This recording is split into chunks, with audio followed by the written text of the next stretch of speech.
はい、お疲れ様です。今回は連番投資ナンバーの効率的な作成方法を紹介します。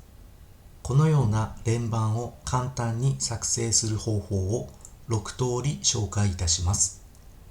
自分に合った方法、または状況に合った方法を使ってもらえればと思います。まずは連続データです。1の入ったセルの右下に小さな黒い四角があります。これはフィルハンドルと言います。ここにカーソルを合わせると黒い十字になります。この状態で左クリックでドラッグして最終行で離すと、このようにすべてのセルに1が入りました。この右下のアイコン、オートフィルオプションと言いますが、これをクリックし、上から2番目の連続データをクリックします。すると連番に変わりました。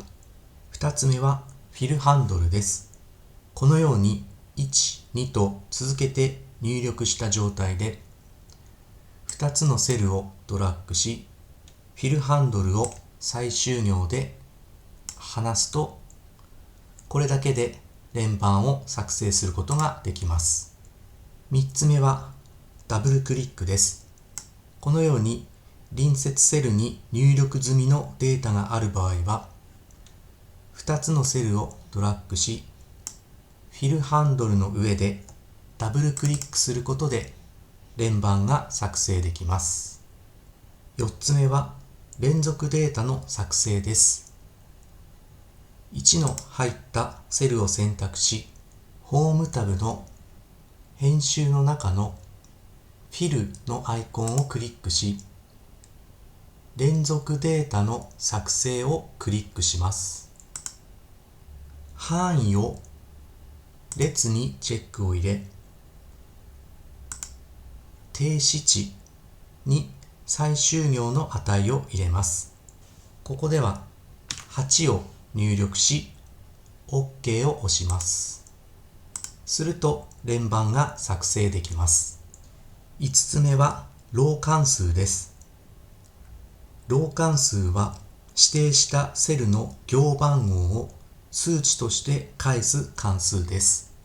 イコールロー、カッコと入力することで、入力中のセルの行番号を返すことができます。ここでは4行目なので4となりますが、1にするためには見出しを含めた3行分を引き算する必要がありますので、ここでは後ろにマイナス3を入力します。すると1になります。あとはフィルハンドルで最終行までドラッグによりコピーすることで連番が作成できます。なお、この場合、行を削除してもこのように自動で番号が繰り下がります。6つ目はシークエンス関数です。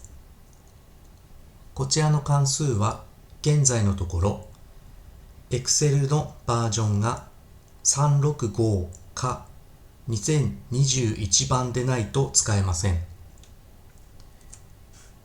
やり方はイコール S と入力し、こちらのシークエンス関数を選択します。カッコの中に連番の最終行の数字を入れるだけです。このように連番が作成されました。数式を純粋な数値に入れ替えたいときは、コピーして値の貼り付けをすることで、このように数値にすることもできます。以上6通り紹介しましたが、使いながら自分に合った方法を試してもらえればと思います。以上です。ご視聴ありがとうございます。